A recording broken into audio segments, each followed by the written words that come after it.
अस्सलामुअलैकुम बच्चों, कैसे हो? ठीक ठाक। जैसे कि हमने पीछे फर्स्ट ईयर विंटर के सबसे पहला चैप्टर पढ़ा है, फर्स्ट लॉ ऑफ थर्मोडायनेमिक्स में हमने टेम्परेचर और उसके प्रॉब्लम हमने अपलोड कर दिए हैं। आज हम सेकंड टॉपिक पढ़ने वाले हैं। जो हमारे पास टॉपिक का नाम है वो हमने लिख देते हैं कि उसको हम क्या कहते हैं बेटा, उसको हम कहते हैं गैस लॉ। ठीक है। अब गैस लॉ को पहले थोड़े से देख लेते हैं कि गैस लॉ को थोड़ी देर के लिए, 1 मिनट। तो भाई गैस लॉ के अंदर हम लिख लेते हैं गैस लॉ नहीं कहते हैं, हम गैस पैरा मीटर कहते हैं। क्यों लिखा है इसकी भी एक वजह है। अब देखो आपको पता है कि गैस जो होता है क्या इसकी शेप है? नहीं है। हमें पहले पता है कि गैस की कोई शेप नहीं होती है, ना ही उसका वॉल्यूम होता है, तो हम उसको कहते हैं गैस कहते हैं। तो गैस पैरामीटर क्या है? गैस को हम कैसे डिफ़ाइन कर सकते हैं कि गैस को हम इस तरह से डिफ़ाइन कर सकते हैं कि गैस क्या है कि the gas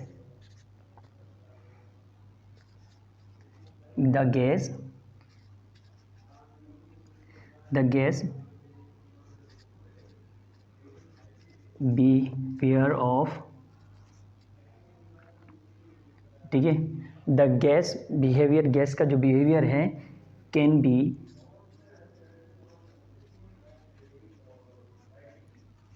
completely defined by 4 parameter. कि गैस का बिहेवियर कैसे होता है उसको हम कैसे बता सकते हैं कि गैस का बिहेवियर हम बता सकते हैं कम्प्लीटली 4 पैरामीटर के ज़रिए। भाई 4 पैरामीटर कौन कौन से हो सकते हैं आपके पास? वॉल्यूम, प्रेशर, टेम्परेचर और मास। इन 4 फैक्टर के ज़रिए हम बता सकते हैं कि ये पैरामीटर होते हैं।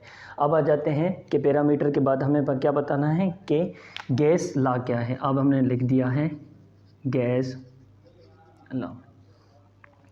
भाई गैस लॉ में क्या बताता है कि गैस लॉ भी सेम टू सेम है कि relation between the pressure and volume, ठीक है, और उनके 4 पैरामीटर के ज़रिए हम इसको डिफाइन कर सकते हैं। तो गैस पैरामीटर को हम डेफिनेशन लिखना चाहें तो कैसे लिखेंगे कि Dooj law,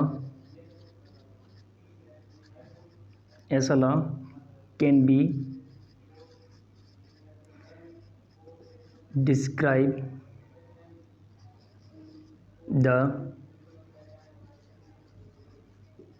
relationship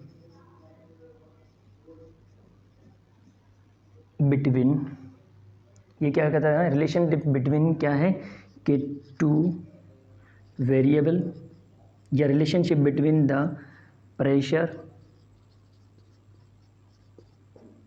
volume, temperature, ठीक है, या मास। इस चीज़ के बारे में हमें डिफ़ाइन करता है, उसको हम क्या कहते हैं? Gas law. ठीक है, ये पहली डेफिनेशन होगी। या हम इसको ऐसे कह सकते हैं कि गैस लॉ जो होता है वो किस तरह से हम कहते हैं कि गैस लॉ में हम क्या पढ़ते हैं कि भाई कहता है कि चार्ज आपके पास है, pressure, volume, temperature and mass. 4 factor के अंदर आप किसी 2 चीज़ को वेरिएशन कर दें और 2 चीज़ को क्या रखें? कांस्टेंट रखें। तो हम इसको ऐसे कह सकते हैं कि the gas law can be define, कि गैस लॉ को हम इस तरह से डिफाइन कर सकते हैं कि to any 2 parameter as constant and 2 variation of parameter. क्या है? क्या हमें ये क्या बताता है? गैस लॉ बताता है कि आप चारों हैं आपके पास मिले हुए हैं, रिलेशन बताना है कि आप 2 कांस्टेंट रखो और 2 को क्या कर दो? चेंज कर दो। ऐसी चीज़ को हम क्या कहते हैं बेटा? Gas law.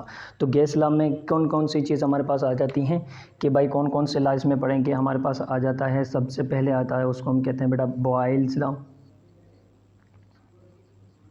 ठीक है। और सेकंड नंबर पे आता है उसको हम कहते हैं बेटा चार्ल्स लॉ। थर्ड नंबर पे हमारे पास आता है, उसको हम कहते हैं बेटा एवोगैड्रोस लॉ। ठीक है। अब इसमें क्या है, बॉयज़ और प्रेशर लॉ में क्या कहते हैं, हम दो चीज़ें रखेंगे, कांस्टेंट रखेंगे और दो चीज़ों को क्या करेंगे, चेंज करेंगे। चार्ल्स लॉ में भी सेम टू सेम दो चीज़ें कांस्टेंट रखेंगे, दो चीज़ें चेंज करेंगे। इसमें भी क्या है, सेम टू सेम है। अगर आपसे पूछे कि भाई चारों की चारों अगर किसी अंदर वेरिएशन आ जाए तो उसको हम क्या कहते हैं, बेटा उसको भी हम कहते हैं, फोर्थ नंबर पर हमारे पास आ जाती है, उसको हम, ठीक है, जनरल गैस इक्वेशन। ठीक है, ये तीनों की तीनों उसके अंदर, चारों की चारों जो है उसके अंदर हमारे पास आ जाती है। कौन सी आ जाती है, जिसके अंदर प्रेशर भी आ जाएगा, वॉल्यूम भी आ जाएगा और टेम्परेचर भी आ जाएगा और मास भी आ जाएगा या नंबर ऑफ मोल्स भी हमारे पास आ जाएंगे। ये चारों के चारों उसके अंदर क्या है, आ जाएंगी। उस चीज़ को हम कहते हैं जनरल गैस इक्वेशन या जनरल गैस लॉ भी कहते हैं, या उसको हम कहते हैं आइडियल गैस भी कहते हैं। ठीक है, तो यहाँ तक हम अब पहले पढ़ेंगे भाई बॉयज़ लॉ जो होता है वो क्या होता है। तब तक आप स्क्रीनशॉट ले लें, तो हम बॉयज़ लॉ पढ़ना शुरू कर देते हैं। से आ जाते हैं। पहला जो लॉ आता है फर्स्ट, उसका नाम है बेटा बॉयल्स लॉ। ठीक है, कि बॉयल्स लॉ हमारे पास जो होता है उसको हम क्यों पढ़ते हैं, इसके बारे में देखते हैं। तो बेटा बॉयल्स लॉ कब आया था, किसने दिया, तो याद करना बेटा 1660 के अंदर रॉबर्ट बॉयल नाम का साइंटिस्ट था जिसने ये बताया था। इंट्रोडक्शन में सबसे पहले क्या लिखोगे भाई, ये कौन था, तो रॉबर्ट बॉयल हमारे पास साइंटिस्ट आया था। कब आया था, इन 1660 के अंदर ये ला दिया गया था।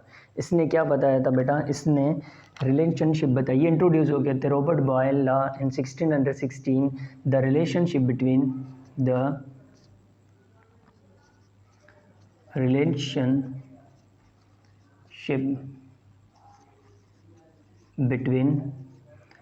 Volume and pressure. इसने क्या बताया था, रिलेशन बताया था कि वॉल्यूम और प्रेशर के अंदर। और देखो यहाँ पे दो चीज़ें वेरिएशन करने वाला है, यानी वॉल्यूम की प्रेशर बात करने वाला है, प्रेशर की बात करने वाला है, और यहाँ पे मास, नंबर ऑफ मोल्स या मास हम कांस्टेंट रखेंगे और टेम्परेचर को भी हम क्या करेंगे, कांस्टेंट रखेंगे। तो ये हमारे पास आ गई इंट्रोडक्शन। अब हम इसके बाद बॉयल्स लॉ के बाद क्या लिखते हैं बेटा, हमेशा हम स्टेटमेंट लिखते हैं। ठीक है, अब स्टेटमेंट को हम कैसे लिखेंगे, तो रॉबर्ट बॉयल को कैसे लिखनी है, हमारे पास क्या आ जाएगी, the volume of given mass of a gas. ठीक है, the volume of given mass of A gas is inversely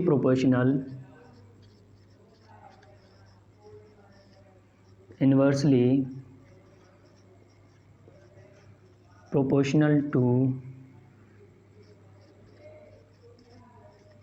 pressure at keeping constant। क्या रखेंगे हम, कांस्टेंट टेम्परेचर रखेंगे, कांस्टेंट। देखो यहाँ पे आ गया the volume of given mass of A gas, given of mass gas के बारे में है।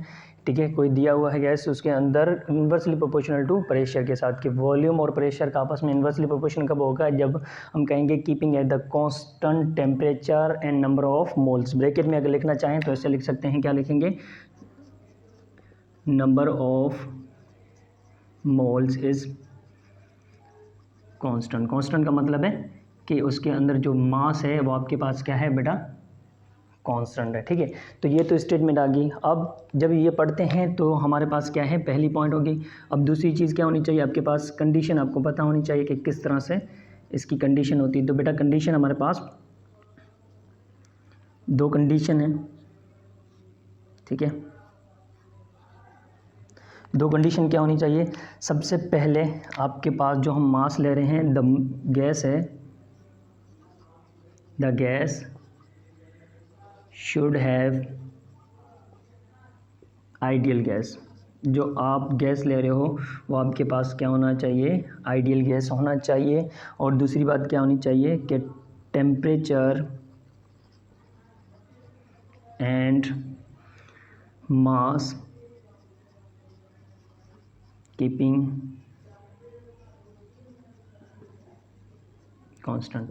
आपके पास क्या होना चाहिए कंडीशन, क्या आपके जो गैस ले रहे हो आइडियल गैस होना चाहिए। दूसरी चीज़ क्या होनी है कि आप याद करना कि टेम्परेचर और गैस जो है, और टेम्परेचर और गैस यानी मास जो है वो आपको क्या रखना है, कांस्टेंट करना है, ठीक है। तो ये हमारे पास आ जाती है कंडीशन।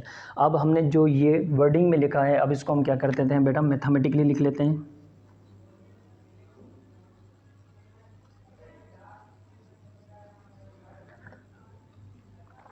ठीक है बेटा, अब इसको हम क्या करते हैं, मैथमेटिकली लिखना शुरू करते हैं। मैथमेटिकली क्या लिखा हुआ है कि the volume of given mass is inversely proportional to, यानी हम पहले लिख लेते हैं volume of given mass is inversely proportional to, किसके साथ है बेटा, प्रेशर के साथ है। पर कंडीशन क्या है आपके पास, अब कंडीशन में ब्लू में लिख देता हूँ तो आपको याद हो जाएगा। क्या चीज़ बता रहा है कि एट कांस्टेंट टेम्परेचर, आपके पास जो है कांस्टेंट टेम्परेचर होना चाहिए, और गैस भी आपके पास क्या होनी चाहिए, कांस्टेंट होनी चाहिए। अब इसको हम सिंपली लिख लेते हैं। सिंपल कैसे लिखोगे बेटा कि V is inversely proportional to pressure, ठीक है, एट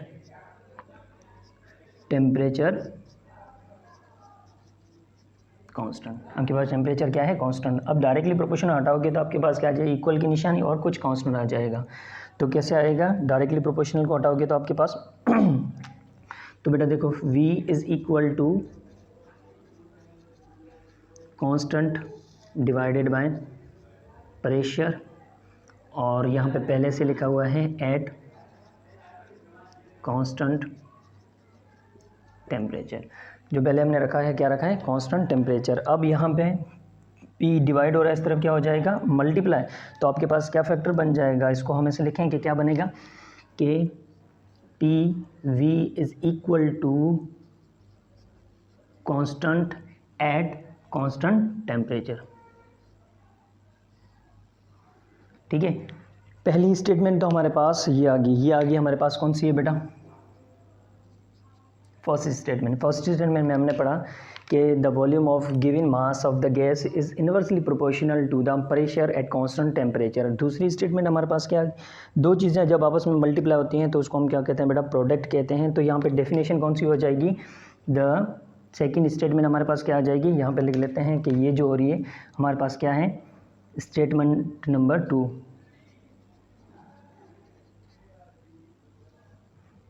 ठीक है। कौन सी हो जाएगी, product of the pressure and the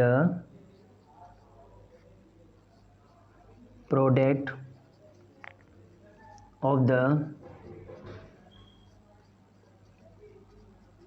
pressure and volume of given mass of a gas at kept constant, ठीक है। क्या बोला है, the product of the pressure and volume at the keeped constant, ठीक है। अब ये जो बड़ा है कि रिलेशन कैसे इन्वर्सली होता है, तो इसके लिए थोड़ी सी डायग्राम हम देख लेते हैं कि किस तरह से बेटा हम डायग्राम बनाना चाहते हैं। तो देख लेते हैं कि ये सपोज कर लेते हैं ये एक मेरे पास सिस्टम है, ठीक है, इस तरह से कोई बना लेता है, ठीक है, ठीक है। और ये एक सिस्टम है, इसके ऊपर ऐसे है, और इसको हम क्या कर देते हैं बेटा, पुश करना चाहते हैं, और यहाँ से हमें कुछ होल कर दें, जैसे पाइप कह लो, हवा भरने वाला जो पाइप होता है कुछ इस तरह से होता है ये सिस्टम। अब देखो इसके अंदर क्या होता है बेटा, आपको पता है गैसेस होती, गैसेस का मतलब है इसके अंदर सपोज करो कोई भी एयर है, तो एयर होगी तो इसका मतलब इसके अंदर अभी कुछ ना कुछ प्रेशर होगा, जो प्रेशर होगा वो क्या होगा, P1 है। यहाँ पे मान लेते हैं कि यहाँ पे कुछ ना कुछ यहाँ पे मॉलिक्यूल्स हैं, उसका प्रेशर जो है वो P1 है, और यहाँ से लेकर यहाँ तक का जो वॉल्यूम है वो V1 है, ठीक है। अब क्या कर देते हो आप, इसको पुश करते हो। जैसे पुश करोगे तो ये वॉल्यूम क्या करेगा, ऑटोमेटिकली आस्ते आस्ते आस्ते ये क्या करेगा, ऑब्जेक्ट यहाँ पे पहुँच गया, ठीक है। ये यहाँ पे पहुँच गया तो अब प्रेशर क्या हो जाएगा, बहुत हो जाएगा। क्यों? क्योंकि पहले जगह ज़्यादा थी, प्रेशर कम था। अब जगह क्या हो गई, कम होगी, तो प्रेशर क्या हो जाएगा, ज़्यादा हो जाएगा। इसका मतलब अब यहाँ पे जो वॉल्यूम हो रहा है, यहाँ पे प्रेशर जो होगा वो क्या हो जाएगा, 2 हो जाएगा, और यहाँ पे जो वॉल्यूम होगा वो हमारे पास हो जाएगा V2 हो जाएगा। यानी देखो, पहले प्रेशर कम था, वॉल्यूम ज़्यादा था। इसका मतलब यहाँ पे हमें पता चल रहा है कि volume is inversely proportional to pressure. अब प्रेशर कम था, वॉल्यूम ज़्यादा था, जैसे वॉल्यूम को कम किया तो प्रेशर क्या हो गया, ज़्यादा हो गया। तो ये स्टेटमेंट हमें ये बता रही है कि volume is directly inversely proportional to pressure. तो ये हमारे पास आ जाती है कुछ एग्जांपल। अब यहाँ से हमने क्या देखते हैं कि ग्राफ जो है वो किस तरह से बनता है, उसके ऊपर हम देख, ग्राफ कैसे बनाते हैं हम। ये आ गया ग्राफ। अब ग्राफ हम बना लेते हैं कि भाई इसका जो ग्राफ बनेगा वो किस तरह से बनेगा। तो ये हमारे पास आ गया हॉरिजॉन्टल लाइन, और ये आ गया हमारे पास वर्टिकल लाइन, ठीक है। और यहाँ पे हमने मान लिया है कि यहाँ पे हमारे पास वॉल्यूम है, और यहाँ पे हमारे पास क्या है, प्रेशर है। और यहाँ पे वॉल्यूम का यूनिट क्या होता है बेटा, मीटर क्यूबिक है, और यहाँ पे यूनिट क्या होता है, फोर्स प्रेशर का, न्यूटन पर मीटर स्क्वायर। हमारे पास यूनिट इस तरह से भी पूछ सकते हैं। अब जब पहले पॉइंट के ऊपर यहाँ पे प्रेशर ये था, P1 था, तो वॉल्यूम हमारे पास कहाँ था, V1 था। कुछ देर के बाद प्रेशर क्या हुआ, ज़्यादा हो गया, तो वॉल्यूम क्या हो गया हमारे पास, प्रेशर देखो क्या हो रहा है, ज़्यादा हो रहा है, तो वॉल्यूम क्या हो जाता है, कम हो जाता है। ये हो गया हमारे पास V2। तो इसका मतलब क्या है, यहाँ पे इस टाइम हमारे पास प्रेशर 2 है। तो ये जो ग्राफ बनेगी कुछ इस तरह से हमारे पास ग्राफ बनेगी, ठीक है। ये हमारे पास ये इस तरह से लाइन बनेगी,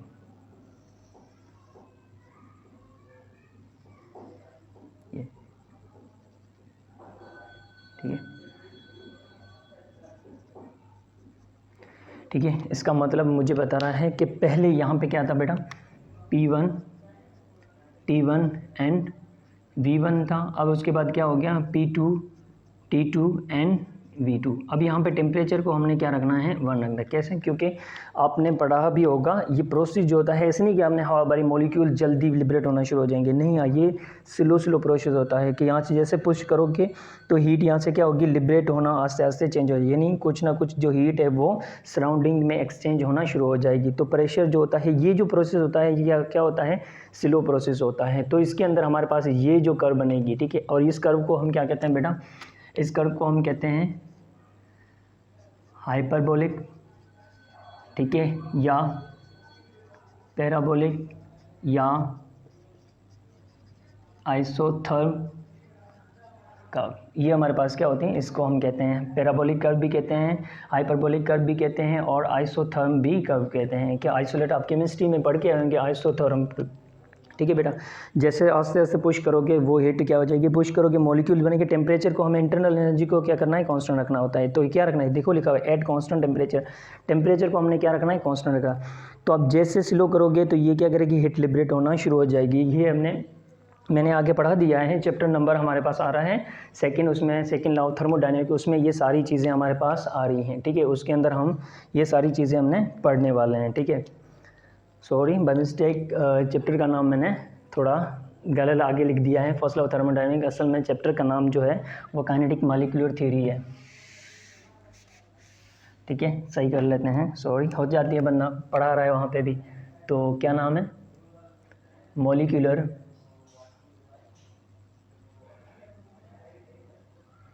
थ्योरी ऑफ गैसेस, ठीक है। हो जाती है गलती बंदे से, क्योंकि सेंटर पे मैं पढ़ा रहा हूँ वो थर्मोडायनेमिक्स सेकंड चैप्टर पढ़ा रहा हूँ, लेकिन ऑलमोस्ट ख़त्म होने वाला है, तो इस वजह से हो जाती है, टाइम नहीं मिलता, टाइम निकलना पड़ता है, तो वो सारी चीज़ें याद रहेगी, ठीक है। तो उसमें जो होता है वो स्लो प्रोसेस होता है, तो वो सारी चीज़ें हम उस चैप्टर में पढ़ेंगे सेकेंड में। तो यहाँ पर हमें समझ में आ गया यही भी कर्व होता है। अगर मैं इसको इस स्टेटमेंट को ऐसे भी लिख सकता हूँ, अगर मैं इसको अगर लिखना चाहूँ तो क्या लिखेंगे बेटा, the volume is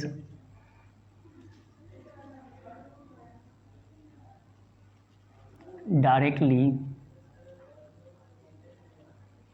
proportional to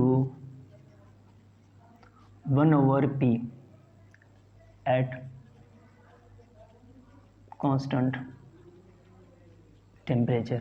मैं इसको ऐसे भी लिख सकता हूँ, हाँ बिल्कुल ये भी सही है बेटा कि volume is inversely proportional to pressure, या इसको हम कह सकते हैं कि volume is directly proportional to 1/p at constant temperature. तो इसका भी ग्राफ जो बनेगा बेटा वो भी कैसे बनेगा, तो अब देखो डायरेक्ट होता है तो डायरेक्ट में लिए ऐसे होता है कि यहाँ पे वॉल्यूम आ गया और यहाँ पे प्रेशर यानी न्यूटन पर मीटर स्क्वायर है और यहाँ पे मीटर क्यूब है। तो ये जो ग्राफ बनेगा कुछ इस तरह से बनेगा, यानी pressure is volume is inversely proportional to pressure. ये जो ग्राफ बना रहा है एट, ये क्या है, कांस्टेंट टेम्परेचर है।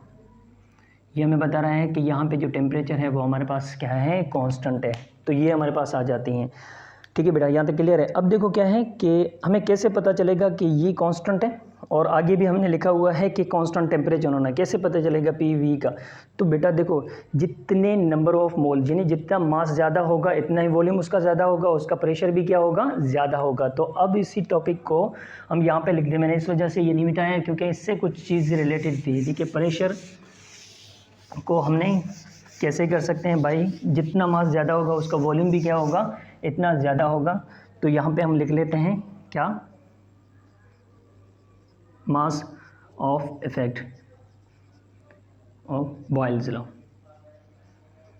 बॉयल्स लॉ के अंदर मास का इफेक्ट कैसे होता है। तो बेटा स्टेटमेंट भी सेम टू सेम है जो अभी हमने लिखी थी, प्रोडक्ट ऑफ द वॉल्यूम इन, वो हम लिख लेते हैं। डेफिनेशन क्या थी, the product of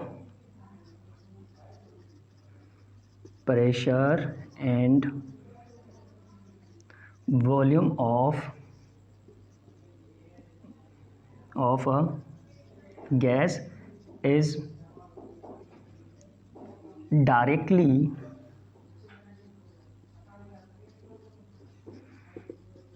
proportional to mass, यानी ब्रैकेट में लिख लेते हैं कि क्या, नंबर ऑफ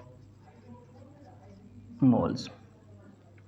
ठीक है, तो क्या होगा बेटा कि pressure volume is directly proportional to m at constant temperature हमारे पास था। अब जब डायरेक्टली प्रोपोर्शन हटाते हैं तो हमारे पास आ जाता है कि PV is equal to constant m। यहाँ पे m डिवाइड है तो यहाँ पे क्या हो जाएगा, मल्टीप्लाई, तो PV divided by m is equal to constant. ये हमारे पास आ जाता है बेटा फार्मूला जाता है कि अगर मास बढ़ाओगे तो वॉल्यूम भी बढ़ेगा। आपको पता है जितना नंबर ऑफ मोल ज़्यादा होंगे उसके वॉल्यूम भी ज़्यादा होगा, उसके अंदर प्रेशर भी इसी तरह से होगा। अगर मास कम है तो वॉल्यूम कम है, प्रेशर हमारे पास इस तरह से होगा। तो ये चीज़ें ठीक है। अगर ये तो जो है फार्मूला, अगर जनरल फार्मूला हम लिखना चाहें तो कैसे आ जाएगा बेटा, जनरल फार्मूला इसका मतलब कि P1V1 M1 is equal to P2V2 M2 is equal to P3V3 M3 up to स्वान PN VN एंड MN। ठीक है, तो ये जनरल फार्मूला। इसका मतलब आप जो प्रोसेस कर रहे हो वो स्लो प्रोसेस हो रहा है, तो स्लो मॉलिक्यूल्स भी इसी तरह से क्या हो रहे हैं, लिबरेट हो रहे हैं। तो वहाँ पे जब हम पढ़ेंगे आइसोथर्मल के अंदर second law first law thermodynamic के अंदर एप्लीकेशन पढ़ेंगे तो वहाँ पे ये सारी चीज़ें आपकी क्या हो जाएगी, क्लियर हो जाएंगी। तब तक के लिए ये हमारे पास बॉयज़ लॉ को हमने कंप्लीट कर लिया है। ठीक है, अब सेकंड चैप्टर हम इंशाल्लाह कल मैं कर दूंगा अपलोड। ये हमारे पास पहला था बॉयज़ लॉ, अब हम पढ़ेंगे चार्ल्स लॉ। तब तक अल्लाह हाफिज़।